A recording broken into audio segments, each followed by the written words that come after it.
Vamos lá então. Hoje, deixa eu botar aqui meu laserzinho. Vamos lá então. O tema de hoje é clima e seus fatores geográficos. Você vai encontrar essa aula lá no percurso 13, na página 98 até a página 105. Ok? Então, qualquer dúvida que você tiver, dá uma revisada lá ou entra na nossa plataforma da Maderna e baixa esse apresentação que você vai estar conseguindo pegar tudo, beleza? Bom, primeiro, vamos falar do clima. O que é um clima?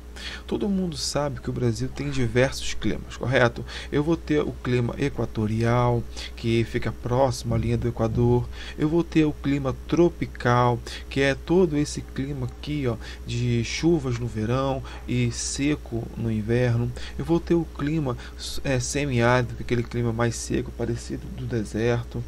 Eu vou ter o clima tropical de altitude, que é o mesmo clima tropical, só que por conta da altitude ele vai sofrer algum tipo de alteração. Ou tropical atlântico, que também é o mesmo clima tropical, só que vai receber mais chuvas do que o normal, porque vai receber toda a umidade do Oceano Atlântico. E o clima subtropical, que é aquele mais frio, geralmente do sul do Brasil, Rio Grande do Sul, Paraná, Santa Catarina, que sempre que a gente vê está sempre frio lá. Então, eu tenho no Brasil uma diversidade muito grande de clima. Por quê? Por conta do Brasil ter um tamanho muito grande em relação a norte e sul, eu vou ter uma diversificação muito ampla dos climas, principalmente das zonas climáticas. Lembra das zonas climáticas que eu vou apresentar? E também pela proximidade do mar ou do continente. Isso a gente vai aprender um pouquinho mais. Na aula passada, a gente falou sobre o tempo. Quem lembra o que era o tempo? Alguém lembra? Tempo atmosférico, o que é? Oi, professor, licença. Desculpa a demora, eu cheguei agora, tá? Não, tudo bem. Você já fez a chamada? Não, só no final só, tá bom? Tá bom, obrigado. É o tempo no momento, professor. É o tempo o quê? O tempo, no exato momento que você está falando. Por exemplo, aqui está frio. Entendi. E dessa definição que você fez, eu vou ter a seguinte, que clima é a sucessão de vários tempos atmosféricos durante o período, mais ou menos 30 anos. Já o tempo atmosférico, como você falou, é o estado momentâneo da atmosfera. Por exemplo, agora, eu olhando aqui pela janela, eu vejo que está sol, está ensolarado. Esse é o tempo atmosférico. Mas o tempo atmosférico ele pode estar mudando, sendo alterado muito rápido. Por exemplo, agora está sol, mas de tarde pode chover, como acontece muito naquelas chuvas de verão. Faz um calor danado durante o dia e chega à tarde que vem aquela pancada muito forte de chuva. E à noite faz frio, à noite faz calor. Ou seja, o tempo atmosférico ele é inconstante, ele está sempre mudando. Já o clima não, o clima ele é constante. Por exemplo, o clima aqui do Rio de Janeiro é tropical atlântico, ou seja, não vai mudar isso. Pode estar verão, pode estar inverno, pode estar passar anos, o clima sempre vai ser esse, porque o clima ele é constante. Um clima de um lugar para ele ser alterado, nossa, alguma coisa muito séria tem que estar acontecendo. Mas o tempo ele muda, o clima não, o clima é constante. Por isso eu tenho essas duas definições. Clima é constante. Se eu perguntar na prova qualquer coisa relacionada a clima e a tempo, você tem que entender que clima ele é constante, ele não muda. Já o tempo atmosférico ele é inconstante, ele está inconstantemente ele está se transformando. Hoje está sol, à tarde chove, à noite faz frio, do outro dia está amanhecendo chovendo. Por exemplo, esse final de semana mesmo eu peguei chuva aqui, não sei onde vocês estavam, mas choveu. Hoje já está sol e assim nós vamos, porque o tempo atmosférico ele é inconstante, ele está em constante transformação, em constante mudança. Tudo bem, gente? Então, só perguntar a vocês, a principal diferença entre clima e tempo atmosférico: clima é constante, tempo atmosférico ele é inconstante, ele está em constante mudança, em constante transformação. Vamos lá. Fatores geográficos do clima. Bom, para que eu tenho uma mudança tanto do tempo atmosférico quanto do clima, eu tenho alguns fatores. No tempo atmosférico, como nós estudamos, eu vi alguns fatores que mudavam. Lembra? Pressão atmosférica, eu também vi em relação a massas de ar, pressão, a quantidade de vento no lugar ou não. Então, tudo isso são fatores que mudam o tempo atmosférico. Agora, fatores que alteram o clima são 3 fatores. São fatores astronômicos, são, por exemplo, como a curvatura da Terra, que são fatores do nosso planeta, que não tem como escapar disso. Fatores meteorológicos, são fatores como pressão atmosférica em determinado lugar. E fatores geográficos, como latitude e longitude. A gente vai falar um pouquinho de cada um deles, ok? Primeiro, vamos lá. Latitude e longitude. Quero abordar mais a longitude aqui. Como nós vimos lá no percurso 6, a longitude é a distância de norte a sul, e a latitude vai circular o nosso planeta em linhas horizontais, e uma dessas linhas dessa latitude vai ser a linha do Equador. Vocês lembram que mais próximo à linha do Equador, mais calor é, correto? Porque o nosso planeta recebe maior quantidade de radiação solar. Quanto mais afastado, só um minuto, quanto mais afastado da linha do Equador, mais frio é, porque recebe menor quantidade de radiação solar. Fala comigo aí, quem está perguntando. O senhor vai passar, isso que o senhor está passando vai cair na prova de longitude, clima, fatores geográficos? Então, no simulado não. O simulado vai ser expedição 3. A prova vai ser um outro conteúdo, tá bom? A gente vai falar da prova um pouquinho mais para frente. Tá bom, tá obrigada. Tranquilo? Bom, deixa eu continuar aqui. Então, eu tenho que nas regiões, na região equatorial ou na região tropical, eu vou ter uma maior incidência de radiação solar. Com isso, vai fazer mais calor lá do que em outros lugares do nosso planeta. Aí, depende. Vai ter lugares que eu vou ter com muita umidade, porque, imagina você, para que eu possa ter chuva, eu tenho que ter a evaporação. Para que eu possa ter evaporação, eu tenho que ter muita luz, muito calor. Então, se eu tenho muito calor nessas áreas, essas áreas geralmente elas estão propícias a ter muita chuva, como por exemplo a floresta amazônica. Lá na floresta amazônica chove todo dia à tarde. Tanto é que as pessoas em Manaus, eu tive uma aluna em Manaus que ela falava que marcava os compromissos dela antes ou depois da chuva da tarde, porque todo dia à tarde chovia, porque era natural. Fazia muito calor durante o dia todo, porque lá é zona equatorial, e evaporava muito, tanto a evapotranspiração pelas plantas quanto a evaporação que tinha natural dos rios, e todo esse vapor formavam-se nuvens, e chegava no final do dia, essas nuvens estavam tão carregadas que vinha chuva. Então, um dos motivos que podem estar influenciando o clima do lugar vai ser a proximidade com a linha do Equador. Quanto mais próximo à linha do Equador, mais quente tende a ser aquele lugar, mais calor tende a fazer. Quanto mais afastado da linha do Equador, tanto para o hemisfério norte quanto para o hemisfério sul, quanto mais afastado, mais frio tende a ser. Aí vem a pergunta: onde que é mais quente? Onde que é o clima mais quente? Lá no Nordeste ou aqui no Rio de Janeiro? Ou seja, quanto mais próximo ao Equador, o Nordeste está mais próximo ao Equador, lá vai fazer mais calor do que aqui. É natural, por conta desse fator da latitude. Tudo tranquilo? Vamos lá.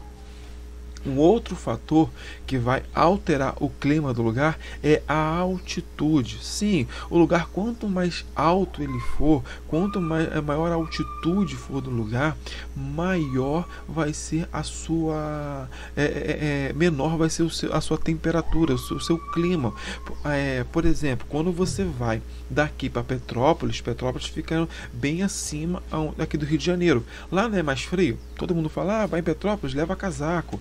Vai em Friburgo, Teresópolis, leva casaco. Por quê? Lá tende a ser mais frio do que aqui, por conta dessa dificuldade do ar se estabelecer nesses lugares. Ô tio.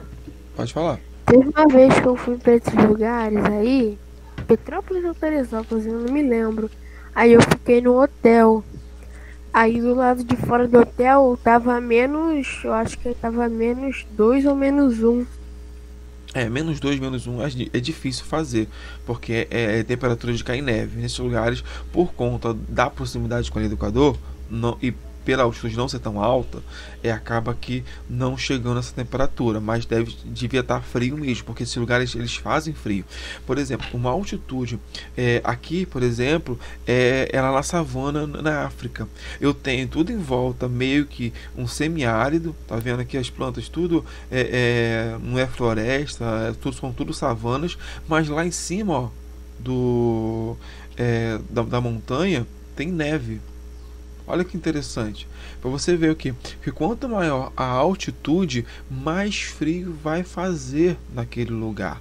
Por quê? Porque o ar é mais rarefeito. Quando o ar é mais rarefeito, o ar ele esquenta menos e por isso tende a fazer mais frio. É como eu falei, é por isso que eu vejo montanhas assim, ó, sempre com pico com neve. Quando a gente vê os desenhos onde as montanhas, morro não é tão alto, mas eu tenho montanha, eu vejo que tem o que? Neve.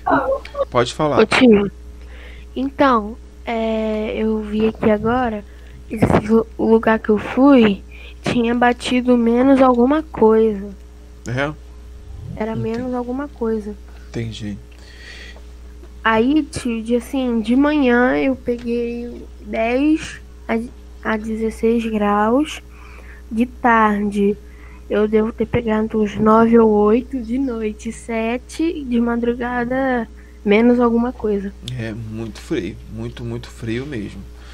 Porque quanto maior a altitude, menor mais rarefeito é o ar. Então menor a pressão. Lembra que nós estudamos sobre pressão atmosférica na semana passada? E por esse motivo, se tem menos quantidade de ar, vai ser mais frio. Ok? Tio, outra coisa também que eu achei bem assim maneiro. Há um tempinho atrás eu fui lá em Minas Gerais, em Juiz de Fora. Assim, tinha um monte de gente com calça. Parecia que sinceramente, que eu morava lá, porque eu não tava sentindo calor. Só de noite que fazia calor, mas fora isso, eu não sentia nada. Eu não sentia frio, não sentia calor, só de noite mesmo que fazia um frio. Gelado. É um lugar agradável, né? Mas eu não sentia nada. E o mais engraçado é que eu via gente de calça jeans e de casaco. Aí a gente pegou um Uber, ele falou que vem muita gente do Mato Grosso, de outros estados, que vão pra lá sentir frio no verão. Porque tá acostumado. E quando eu fui era no verão, né? E que sente muito frio lá e no inverno sente calor. Loucura. Vamos lá, passar então. Oi, pode falar. Eu uma vez lá no Rio Grande do Sul, em Gramado. Lá fazia, não sei se foi no Rio Grande do Sul mesmo, só se foi no Sul. Mas lá fazia muito frio. No Gramado é frio demais. 16, 18, 14, ficava muito frio, mas ficava oscilando assim, só que ali pra parte do frio, sabe? Gramado, por ser região sul, lembra?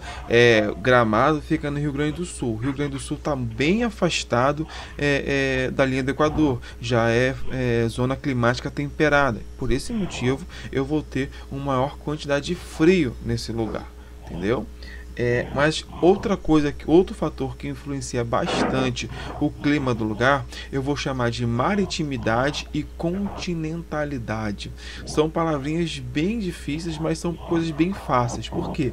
Maritimidade e continentalidade é a aproximação de grandes...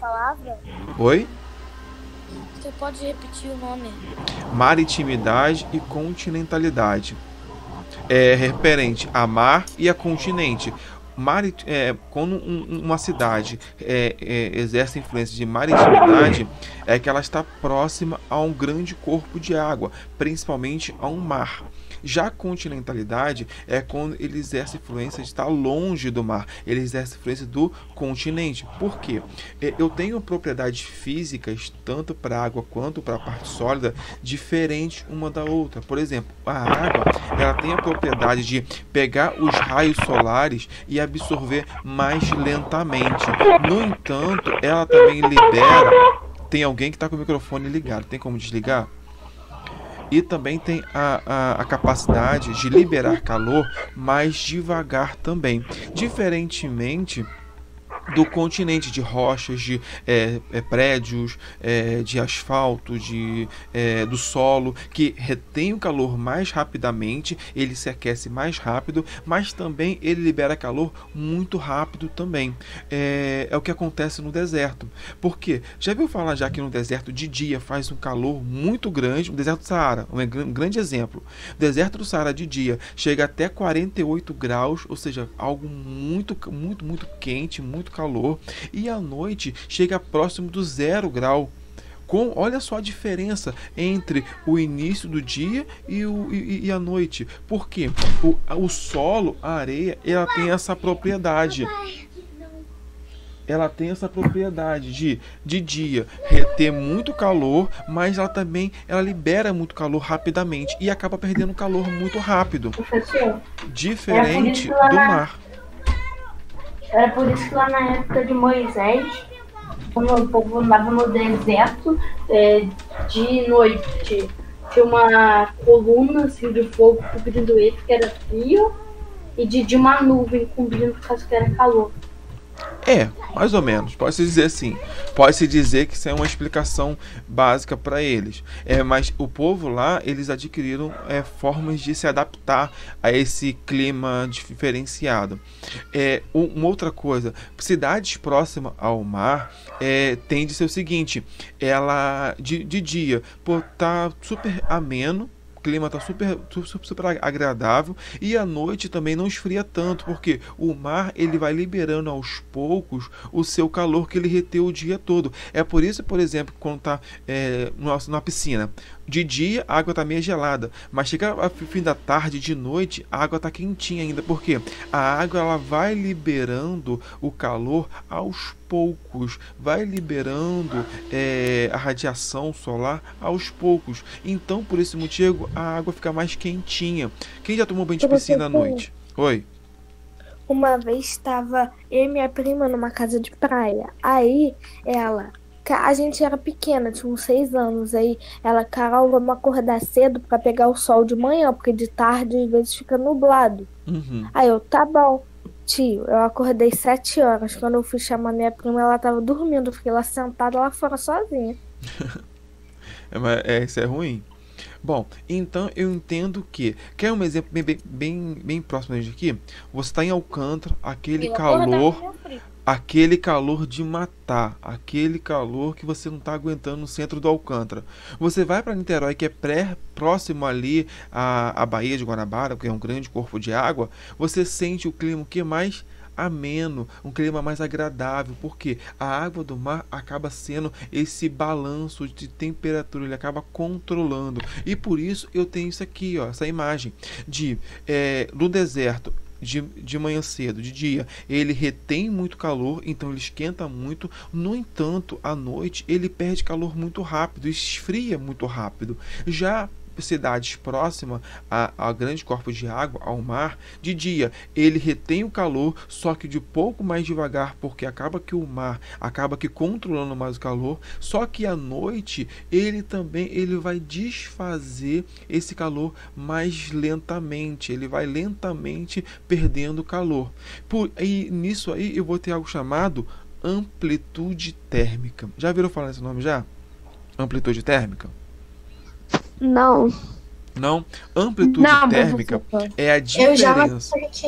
Então, vamos lá. Amplitude térmica é a diferença entre a maior temperatura e a menor temperatura, seja do dia, do mês, do ano, vai depender do prazo que eu que eu escolha, mas a amplitude térmica vai ser a diferença entre a menor temperatura e a maior temperatura. Um exemplo, lá no deserto, eu vou ter a maior temperatura do dia, digamos, um exemplo, 48 graus, e à noite chega perto dos 2 graus. Ou seja, se eu tirar 48 menos 2, eu vou ter o que? Eu vou ter 46 graus. A minha amplitude térmica do deserto foi de 46 graus. Agora, se eu pego a cidade aqui como Niterói, que é perto de um grande corpo de água, digamos que de dia eu tenha um dia que faz muito calor, 27 graus, 29 graus, digamos. Perdão, 29 graus não. Um dia que faz muito calor, 37, 39 graus. Fez muito calor nesse dia. Mas chegar à noite, ele vai, o que? Por conta do corpo de água, ele vai liberar calor durante a noite toda. Então não vai fazer muito frio. Ele vai chegar perto dos 20, 22 graus. Então, se eu diminuir 39 menos 27, 24 graus, vai dar o que? Vai dar 12, 13 graus. 13 graus de amplitude, ou seja, enquanto um deserto eu tenho amplitude de 46, aqui em uma cidade próxima ao mar, eu vou ter uma amplitude de 13, 14, 15 graus. Deu para entender? Então, amplitude térmica é a diferença entre a maior e a menor temperatura do dia. Essa diferença vai ser a minha amplitude térmica. Tranquilo? Hein, gente? Deu para entender? Sim. Deu pra entender? Sim. Sim. Sim. Tá, então é o Sim. seguinte, eu vou dificultar aqui. Onde que é melhor de se viver? Em um lugar que tem uma amplitude térmica grande ou um lugar que tem uma amplitude térmica pequena? Aonde que é melhor de se viver? O que vocês acham? Onde tem pequena.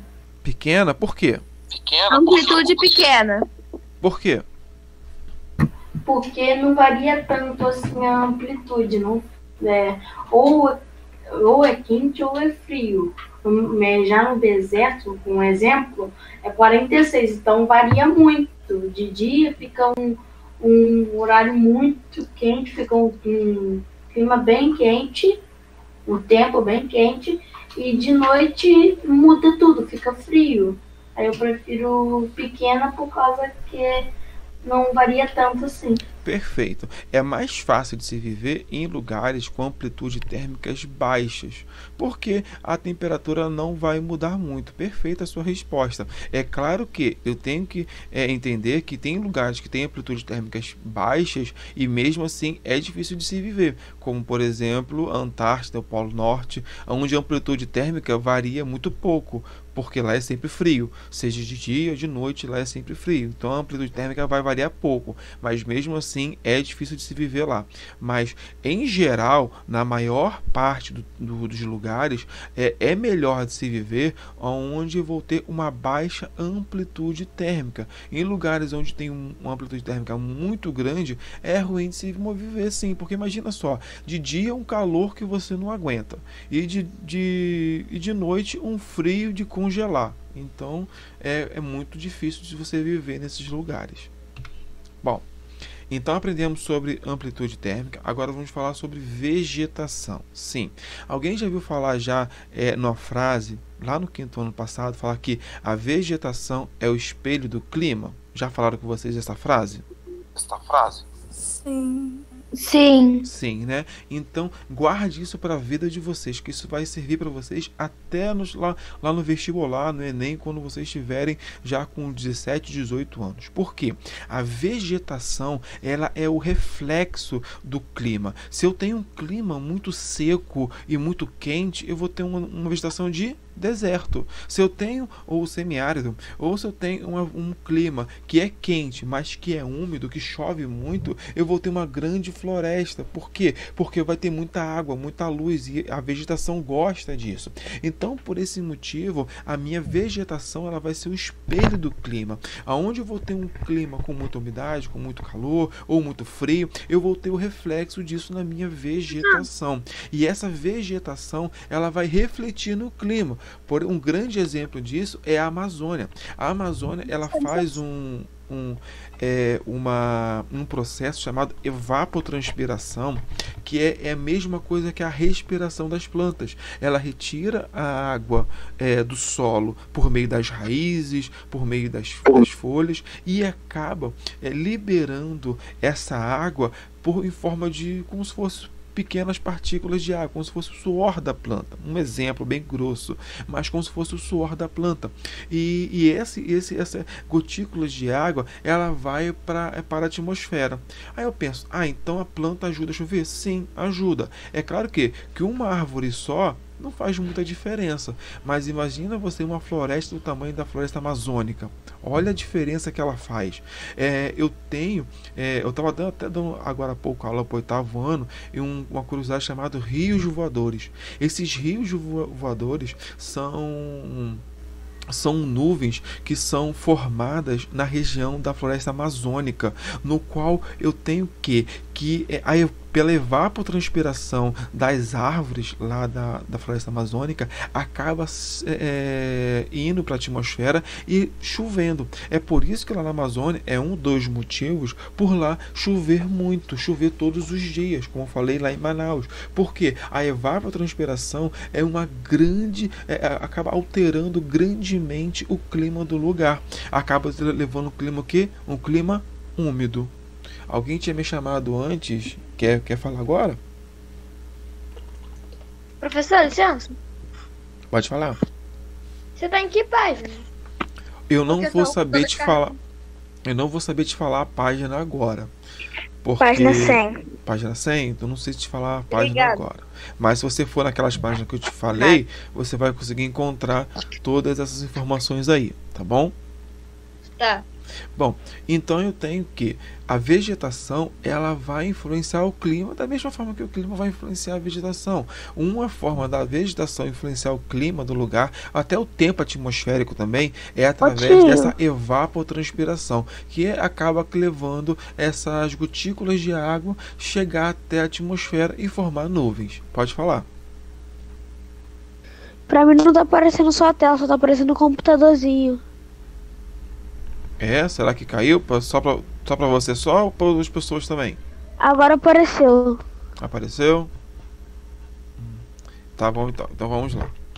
Bom, aqui olha só, essa foto aqui é chamada de rios voadores. Olha só, rios voadores são as nuvens, mas eu chamo de rios porque eles acabam seguindo sempre o mesmo sentido. Olha a quantidade de nuvens, quantidade de água que está presente nessas nuvens, que acaba sobrevoando toda a floresta amazônica. Gente, é muita água, sem brincadeira. Tem alguns estudos que falam que a mesma quantidade de água que está nos rios da Amazônia, que não sei se vocês sabem, em relação à evasão de água, o rio da Amazônia é o maior do mundo, e a mesma quantidade de água que tem nesses rios é a mesma quantidade de água que tem nas nuvens, ou seja, é muita chuva. Tem alguns cientistas que falam que se não fosse...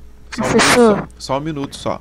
Tem alguns cientistas que falam que se não fosse essa evapotranspiração que sai da Amazônia, da floresta e vai para a atmosfera, se não fosse elas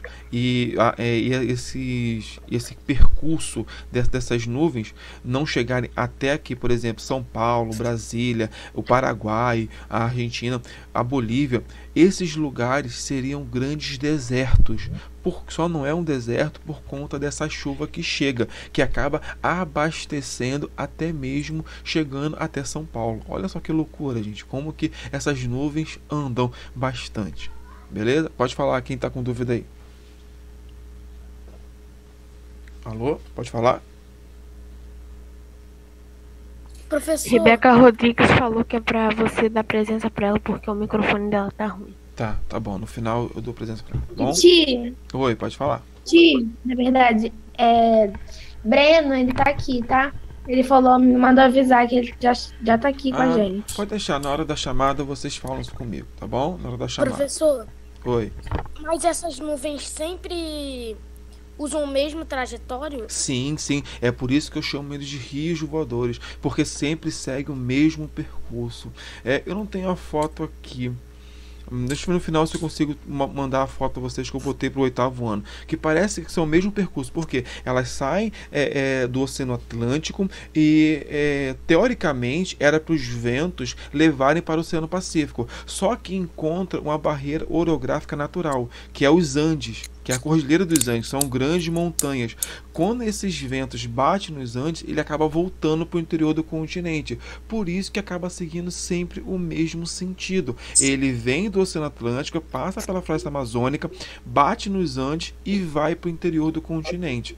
Eu vou mostrar uma foto aqui, vai ser mais fácil. Deixa eu ver se eu encontro. Ô, tia, então elas não ficam espalhadas assim? Elas ficam em fileiras, tipo assim, em fileira? Tá. Olha aqui, vocês estão conseguindo ver agora? José Ricardo tá conseguindo ver Sim. agora? Sim. Tá, olha aqui. Tá vendo essa imagem aqui? Essa aqui são os rios voadores que eu falei com vocês. Os ventos são formados aqui no Oceano Pacífico. Lembra dos ventos alísios e contralísios que nós estudamos algumas aulas passadas? Então, esses Sim. ventos, eles carregam as nuvens carregadas de gotículas de água. Passam pela Amazônia, recebe mais umidade ainda, chega aqui, ó, na Cordilheira dos Andes, acaba chocando com a Cordilheira dos Andes e acaba sendo o quê? Indo para o interior do continente, chovendo onde? No Paraguai, Mato Grosso, São Paulo, até o Uruguai chega aqui também, até o Uruguai chega. Então, ou seja, se não fosse essas chuvas, esses rios voadores, São Paulo, essa região toda aqui, ó, seria um grande deserto, igualzinho ao semiárido aqui, ó. No semiárido, no Nordeste, não pega esses ventos aqui, ó. Porque esses ventos vêm assim, ó. Por esse motivo, é um dos motivos que aqui, ó, é um semiárido. Deu para entender? Conseguiu visualizar agora o caminho das nuvens? Conseguiu, gente? Sim. Beleza, então. Se vocês tiverem alguma dúvida, é só vocês falarem depois, tá bom? Bom, deixa eu compartilhar aqui de novo a tela com vocês. Tio, o José não tá vendo nada. Não tá vendo? José, você tá conseguindo me escutar? Se estiver conseguindo me escutar, eu vou colocar essa aula lá no YouTube. Então ela está sendo gravada. Então é só você visualizar mais tarde, tá bom? As imagens, já que porque assim eu não consigo fazer muita coisa. O que você pode estar tentando fazer também é colocar a resolução em baixa. Às vezes ajuda na visualização. Ele falou que ele tá Você já falou agora que ele tá vendo e tá escutando. Tá, tudo bem. Primeiro método. Tenta colocar a resolução baixa. Se você não conseguir ainda, não se preocupe que mais tarde eu vou estar colocando essa aula lá no YouTube e vou estar colocando o link lá na plataforma. Então vai ser mais fácil de você visualizar, tá bom? Então não se preocupa não, você não vai perder a aula não, ok? Bom, vamos continuar. Correntes marítimas. Essas correntes marítimas, elas são como se fossem grandes rios no interior do oceano. Quem viu aquele filme Procurando Nemo, o primeiro? Lembra do filme? Onde a Dory e o pai do Nemo acaba encontrando um monte de tartaruga e eles vão tipo que em um lugar que fica mais rápido do que o oceano normal. Quem lembra dessa parte do filme?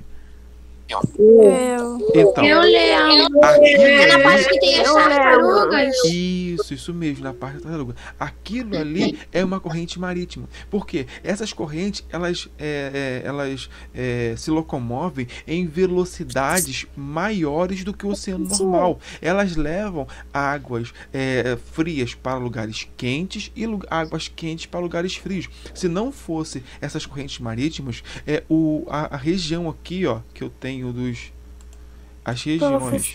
Essa região aqui, ó, da linha do Equador seria totalmente evaporada e essas águas aqui, ó, dos polos seriam totalmente congeladas. Essas correntes marítimas, elas acabam levando as águas quentes aqui do Equador para os lugares das zonas polares e a água das zonas polares até para o Equador, para fazer essa manutenção natural da água no nosso planeta. E são essas correntes que acabam, só um minuto só, que acabam levando água fria para lugares quentes e águas quentes para lugares frios, que é uma coisa bacana que nós enfrentamos sempre. Quem é que vai na praia ali de Niterói, as praias de Niterói, ou até as praias de Cabo Frio, Arraial do Cabo, as águas não são frias.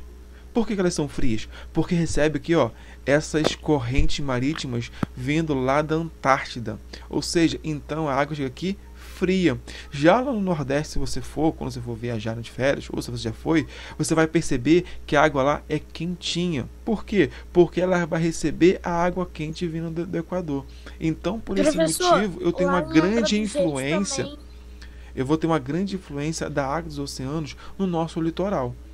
Pode falar. Quem tá falando? Lá em Angra dos Reis também as águas são quentes. Angra dos Reis já é quente já?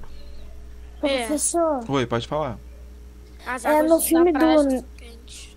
No filme do Nemo, que você usou como exemplo, eu não lembro se foi no 1 ou no 2, mas o professor, aquele Raya, ele falou, ele até mostrou para todo mundo lá as correntes, para não chegar muito perto, senão levava todo mundo. Isso mesmo.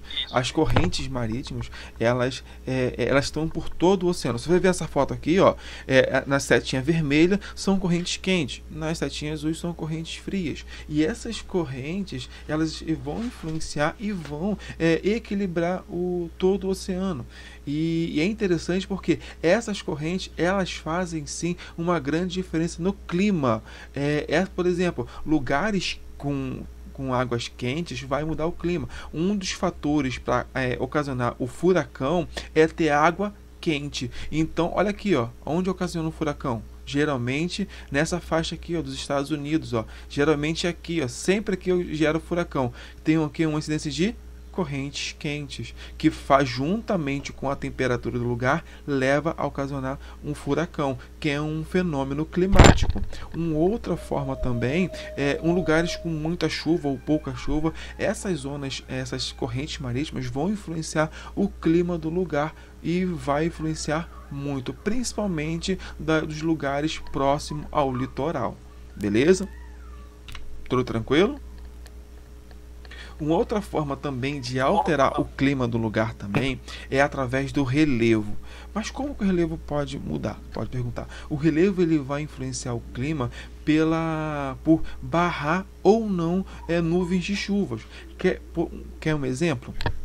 Como eu falei, a Cordilheira dos Andes, que eu falei com vocês que a Cordilheira dos Andes serve como uma barreira orográfica natural. As nuvens de chuvas vêm, só que chega ali, não consegue ultrapassar, porque a Cordilheiras acaba fazendo uma barreira, impedindo que as nuvens passem, e acaba o quê? As nuvens voltando. Da mesma forma, eu tenho aqui a Serra do Mar, que é pertinho da gente, onde fica Petrópolis, Teresópolis, Friburgo. Essas cidades, elas ficam localizadas na Serra do Mar. A Serra do Mar também funciona como uma barreira orográfica natural. As chuvas vêm assim, ó, vêm do oceano, as nuvens, carregadas de umidade do oceano.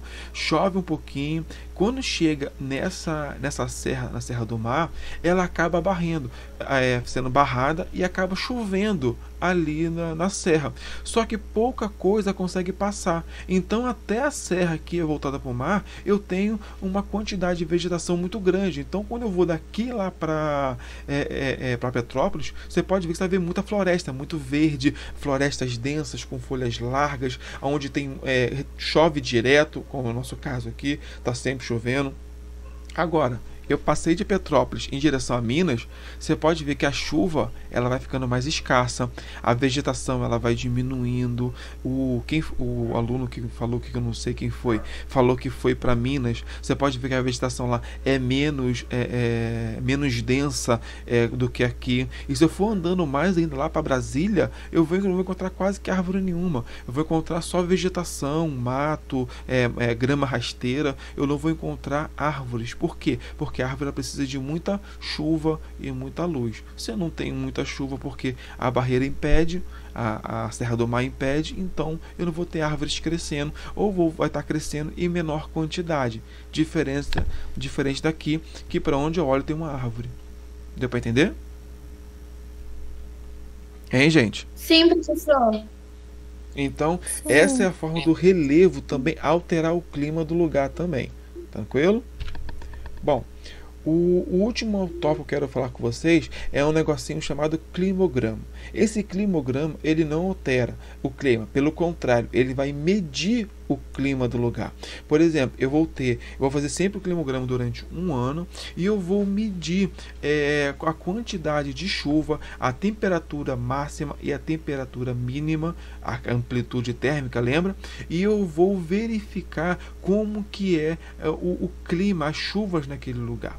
Aqui, por exemplo, aqui é do Rio de Janeiro, da capital, nosso Rio de Janeiro, onde eu tenho janeiro, onde faz o que? Uma temperatura muito alta, porque é verão aqui no Rio de Janeiro, então faz muito calor. A temperatura mínima está variando ali também. E, ou seja, eu vou ter muita chuva, muita precipitação. Você repara que nos lugares onde eu vou ter verão, eu vou ter muita chuva. Aonde eu vou ter onde eu vou ter um inverno, que agora em junho, julho e agosto, eu vou ter o quê? Pouca chuva, que é uma região que vai chover menos. Tranquilo? Deu para entender o que é o climograma? Sim. O climograma, Sim. ele é uma forma, é uma tabelinha que eu consigo medir, saber quais meses está chovendo 40 mais já. e está chovendo menos. Entendo que, só estou terminando já, entenda que quanto maior a temperatura, mais a tendência de chover naquele lugar. Tudo tranquilo? Deu para entender? Sim. Tá. Sim. Chegamos no final da aula aqui. Vai estar lá no YouTube. É só você rever novamente se houver alguma dúvida. Se não, você pode mandar uma pergunta para mim que eu te respondo, tá bom? Ok.